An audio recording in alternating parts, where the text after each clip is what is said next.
आज है 26 मार्च। चलिए आज की करंट अफेयर पर बात कर लेते हैं। पहला प्रश्न ये है कि हाल ही में चर्चा में रहा स्थल खूनी भंडारा निम्नलिखित में से किस राज्य में अवस्थित है? पहला ऑप्शन है मध्य प्रदेश, फिर है महाराष्ट्र, फिर है तमिलनाडु और फिर है उत्तर प्रदेश। इसका जो सही उत्तर है वो है मध्य प्रदेश। इस कहानी को समझिए कि आखिर मामला है क्या। देखिए, ये जो खूनी भंडारा है ना, इसका एक अन्य नाम है, इसका नाम कुंडी भंडारा भी है। क्या? कुंडी भंडारा। अब इसको देखिए ज़रा, ये कुंडी जैसी ही है, गांव में ऐसी ही कुंडी होती हैं, बस वो छोटी छोटी होती हैं, गहराई ज़्यादा है, इनकी 80 फीट तक की गहराई है। इनको 1612 से 1615 के बीच में बनाया गया था। समझना बात को। एक जगह है मध्य प्रदेश की, बुरहानपुर नाम की। क्या है? बुरहानपुर। ठीक है, बुरहानपुर में ये कुंडियाँ बनाई गई थी। 108 कुंडियाँ हैं। और पता है, इनका जाल ना कुछ इस तरीके से बना हुआ है कि ऊपर से हवा के प्रेशर से इनमें हवा इनमें कुंडियों में जाती है, और नीचे ना नहरों का जाल बिछा हुआ है इन कुंडियों का आपस में, और ऊपर के हवा के प्रेशर से इन नहरों से पानी इधर उधर जा कर के पूरे शहर में डिस्ट्रीब्यूट होता है। और पता है, कमाल की बात यह है कि इनका जो मिनरल वाटर है ना, इनका जब पीएच वैल्यू देखा गया तो 7.5 से 8.5 के बीच बैठता है। लेकिन जब इन कुंडियों का पीएच वैल्यू मापा गया ना, इनका पानी, तो इसका 7.2 पीएच वैल्यू पाया गया। इसका मतलब आप समझ रहे हो कि ये ना अधिक उदासीन है, ये अधिक स्वच्छ पानी है। इन मिनरल वाटर से ये पानी अधिक स्वच्छ है। सोच के देखिए, ये कब की बात है? ये आज से 400-500 साल पुरानी बात है, तब इतनी अच्छी तकनीकी विकसित हो चुकी थी। याद रखना, ऐसे जो एग्जाम्पल्स होते हैं उन्हें तुरंत नोट डाउन करा करो अपनी डायरी में, और जब भी आप ऐसे लिखो या कोई भी आंसर राइटिंग करो और उसमें कहीं पानी संरक्षण या ऐसी कोई भी टॉपिक हो, तो उसमें ऐसे एग्जाम्पल जरूर डालो। समझ रहे हो कि इनका ना हम अपनी जो विरासत है उससे सीख सकते हैं। जैसे कि मध्य प्रदेश के बुरहानपुर का कुंडी भंडारा। ठीक है, ये देखिए, पढ़ लेते हैं पूरा। बुरहानपुर का कुंडी भंडारा पूरी दुनिया में अपनी तरह का अनोखा वाटर सिस्टम है। करीब 407 साल पहले बने कुंडी या खूनी भंडारे की खासियत यह है कि इसमें पानी का प्रवाह गुरुत्वाकर्षण के नियम के विरुद्ध होता है। इसका पानी मिनरल वाटर से भी साफ होता है। समझ में आ रहा है मैं क्या समझा रहा था? समझो। अब लेकिन ये बात है सोचने वाली कि भाई हम इसकी चर्चा क्यों कर रहे हैं, तो उसके पीछे रीजन है कि इसकी ना चर्चा बहुत समय से चली आ रही थी। इसको कह रहे थे कि भाई यूनेस्को से कि इसमें ना विश्व विरासत स्थल में शामिल करो, वो कर नहीं रहा था तब तक। लेकिन अभी क्या हुआ है कि इसको अस्थायी सूची में शामिल कर लिया गया है। जाहिर तौर पर ये स्थायी सूची में हो जाएगा, निश्चिंत रहें। ठीक है, लेकिन और इसके अलावा 5 स्थलों को और करा गया है शामिल। ठीक है, 6 स्थलों को शामिल किया गया है मध्य प्रदेश के को। इसलिए हमने इसकी चर्चा की है, क्योंकि इसकी कुछ ज़्यादा ही चर्चा चल रही थी न्यूज़पेपर में आजकल। पढ़िए इसको कि मध्य प्रदेश की 6 धरोहरों को संयुक्त राष्ट्र शैक्षिक, वैज्ञानिक एवं सांस्कृतिक संगठन यानी कि यूनेस्को ने अपनी अस्थायी सूची में शामिल किया है। ये दर्शनीय स्थल ग्वालियर का किला, धमनार का ऐतिहासिक समूह, ये इम्पोर्टेंट है, और ये भोजेश्वर महादेव मंदिर, ये मोस्ट इम्पोर्टेंट है। समझ रहे हो? ये मोस्ट इम्पोर्टेंट है। और चंबल घाटी के रॉक कला स्थल और खूनी भंडारा, और ये भी मोस्ट इम्पोर्टेंट है। ठीक है, बुरहानपुर, रामनगर और मंडला का गोंड स्मारक। ठीक है, ये गोंड स्मारक के बारे में भी थोड़ा देख लेना। कुंडी भंडारे के कई नाम हैं, कोई इसे खूनी भंडारा, नहरे खेरे यारियाँ, तो कोई कुड़ी का भंडार भी कहता है। ठीक है, एक बार और देख लीजिए, इसका मैं कुछ चित्र लेके आया हूँ आपके लिए कि इस तरह की कुंडी ऊपर से दिखती है, ये इस तरह की गहराई है, इसके अंदर जो पानी बहता है अंदर नहरों में, वो इस तरह का मिनरल वाटर है, एकदम स्वच्छ पानी है। ठीक है, सन 1615 में निर्मित हुआ था। ज़मीन से 80 फीट नीचे घुमावदार नहरें हैं, गुरुत्वाकर्षण के विपरीत पानी का बहाव है, और अब्दुल रहीम खाना ने बनवाया था। ये चीज़ आप लोग याद रखना। ठीक है, आगे बढ़ जाते हैं अब हम अगले प्रश्न की ओर। अगला प्रश्न कह रहा है कि हाल ही में किस देश ने डिस्पोजेबल ई सिगरेट या वेप्स को ही डिस्पोजेबल ई सिगरेट कहते हैं, पर प्रतिबंध लगाने की घोषणा की है? न्यूजीलैंड, ऑस्ट्रेलिया, यूरोपीय यूनियन या संयुक्त राज्य अमेरिका? इसका जो सही उत्तर है वो है न्यूजीलैंड। जी हाँ, देख लीजिए, ये उत्तर इसका ए है। यहाँ पर देखिए, ये DW की एक रिपोर्ट है, उसमें बताया गया है कि WTO ने 2023 में एक रिपोर्ट में बताया था कि ई सिगरेट 34 देशों में बैन है। अब तो इसमें भी बैन होगी, यानी लगभग 35 मान के चलिए। इनमें ब्राज़ील, भारत, ईरान, थाईलैंड आदि देश शामिल हैं, लेकिन कई देशों को इन प्रतिबंधों को लागू करने के लिए संघर्ष करना पड़ता है क्योंकि उत्पाद अक्सर काले बाजार में उपलब्ध हो जाते हैं। 74 देश ई सिगरेट पर जरा सा भी नियंत्रण नहीं रखते हैं, इनमें कई अफ्रीकी देश भी हैं। ठीक है, इंपॉर्टेंट है, याद रखना, ऐसे प्रश्न बन जाते हैं। आपको पता ही होगा यूपीपीसीएस 2023 के प्री में आया हुआ है प्रश्न इस टाइप का। ठीक है, आगे बढ़ते हैं हम अगले प्रश्न की ओर। आगे कह रहा है कि हाल ही में भारत ने किस देश को 10,000 करोड़ रुपए की वित्तीय सहायता देने की घोषणा की है। ये इंपॉर्टेंट क्वेश्चन है, याद रखना। देखो यहाँ से देख लीजिए किसको दी है, 10,000 करोड़ टू भूटान। उत्तर क्या है हमारा इसमें, भूटान। ये मिनट की रिपोर्ट है। ठीक है, उत्तर सी होगा। भूटान के जो प्रधानमंत्री ना वो शेरिंग टोबगे हैं, और जो हाँ या ये और चीज़ देखिए, ये भूटान भी ना एक गेले फू माइंडफुलनेस सिटी है भूटान में। इसमें क्या है कि भूटान में एक नियोजित कार्बन तटस्थ शहर है ये, और 1000 वर्ग किलोमीटर में फैला हुआ है।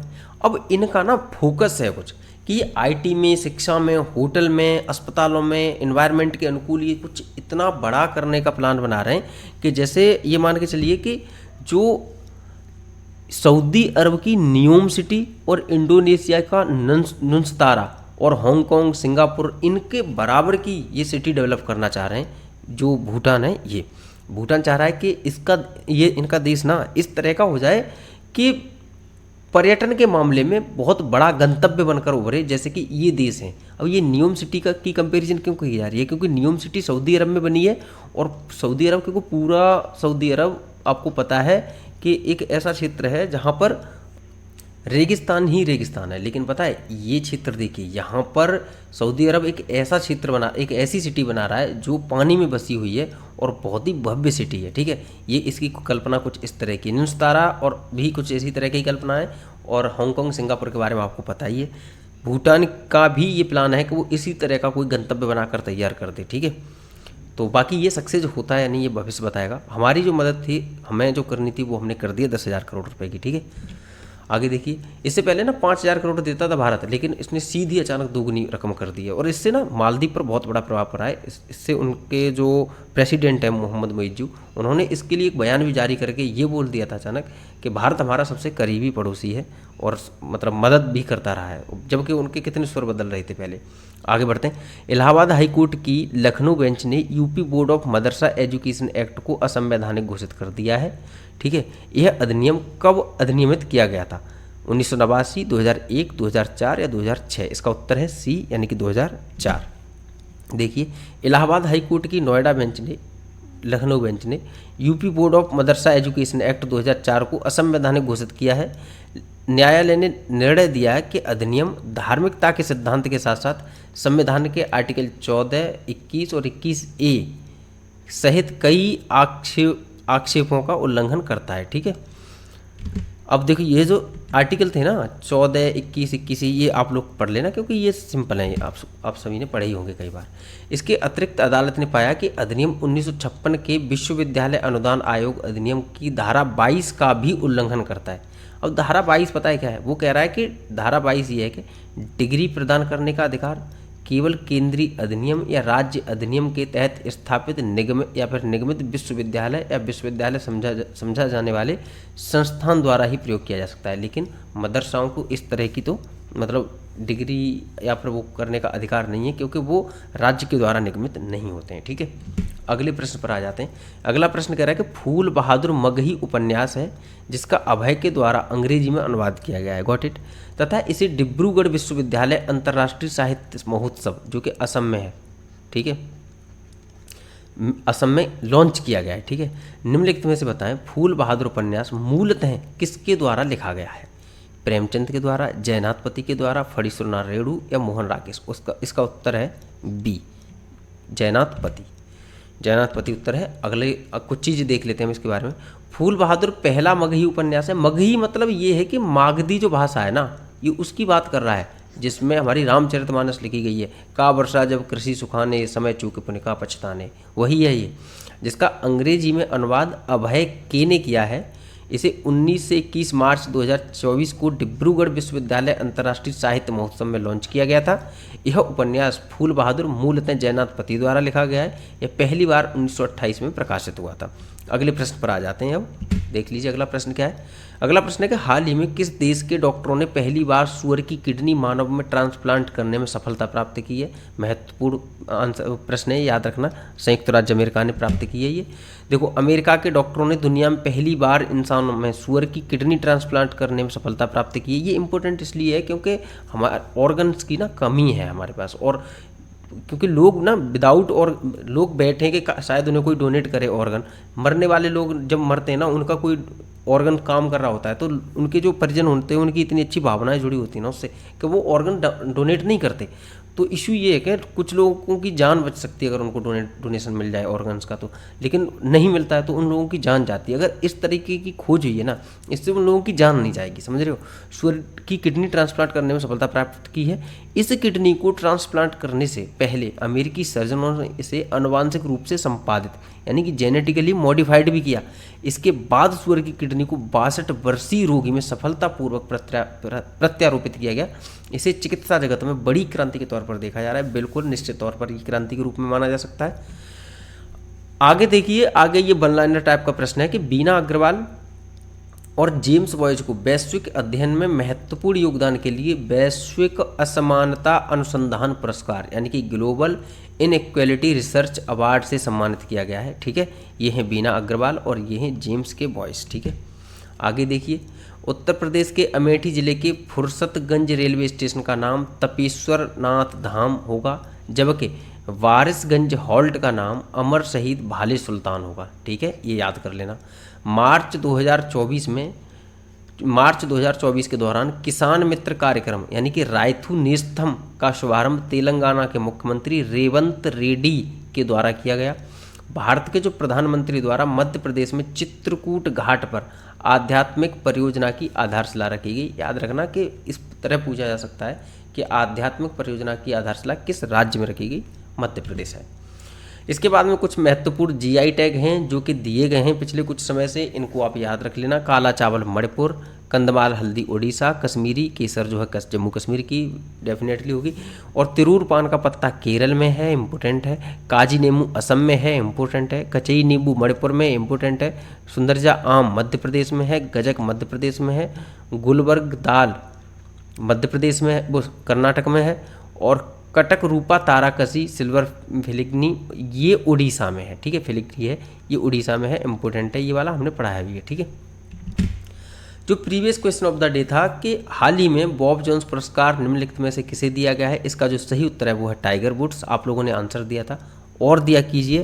आज का जो प्रश्न है, मैं चाहता हूं कि आप लोग जितने लोग देखते हैं एटलीस्ट आप 100 कमेंट तक तो पहुंचाया कीजिए और आंसर दिया कीजिए सारे लोग। ठीक है, विश्व व्यापार संगठन का 13वां मंत्री स्तरीय सम्मेलन निम्नलिखित में से किस स्थान पर हो रहा है, आपको इसका आंसर देना है। ठीक है, सभी लोग दें, प्रयास करें ज़्यादा लोग दें। जो कमेंट करते हो ना आप लोग, मुझे ये तक पता है कि आज इस इंसान ने कमेंट नहीं किए, ये ध्यान रखिए। मैं इतना जुड़ा हुआ हूँ आप लोगों से, आप लोग एक बार कमेंट करते हो लेकिन मैं उसको 2-3 बार देख लेता हूँ, समझ रहे हो, क्योंकि ये मेरे लिए ना एक मोटिवेशन के तौर पर है। तो प्रयास करिए ज़्यादा से ज़्यादा कमेंट आप लोग करें। और हाँ, एक और चीज़ कि आप लोग जो वीडियो देखते हो ना यार, ऐसा होता है कि आप वीडियो देखने के लिए जब आते होंगे तो हो सकता है टेलीग्राम से एंट्री करी और टेलीग्राम से लिंक से आप आ रहे हो, लेकिन अगर आपको रिकमेंड कर रहा है ना यूट्यूब, तो आप वहाँ से आ जाओ। नोटिफिकेशन गई ना आपके पास तो आप वहाँ से आ जाओ, ये प्रयास करिए। क्योंकि टेलीग्राम से जब आप जाते हो ना, यूट्यूब को ऐसा लगता है कि ये ना ज़बरदस्ती के हम व्यूज़ बढ़वा रहे हैं अपने मतलब पड़ोसियों को या अपने जानकारों को दे के लिंक इसकी, समझ रहे हो, ये चीज़ होती है। तो इसको रिच मिलेगी ना, तो फिर मुझे भी बड़ा मोटिवेशन मिलेगा। तो ऐसा करिए। और हाँ, जिन लोगों ने सब्सक्राइब नहीं किया ना यार, प्लीज़ कर लो, क्योंकि इससे ना मुझे अच्छा लगेगा और आपका भी काम होता रहेगा। ये है कि आपको टाइम से वीडियो भी मिलती रहेगी। अब नोटिफिकेशन इसकी मिलती है ना, मतलब लोग इसको इसलिए नहीं करते कि बार बार नोटिफिकेशन मिलती है, परेशान करता रहता है। तो देखो, अगर आप ना चाह रहे होंगे ना, फिर भी अगर इसकी नोटिफिकेशन मिलेगी, 10-12 मिनट की वीडियो होती है, अगर आपने देख ली ना, फ़ायदा ही मिलेगा कुछ ना कुछ। ठीक है, तो कोशिश करिए आप इसको कर लें, क्योंकि आपको परेशान हार्म नहीं पहुंचाएगी इसकी नोटिफिकेशन, आपका फ़ायदा ही करेगी। Okay, so thank you so much, कल मिलते हैं।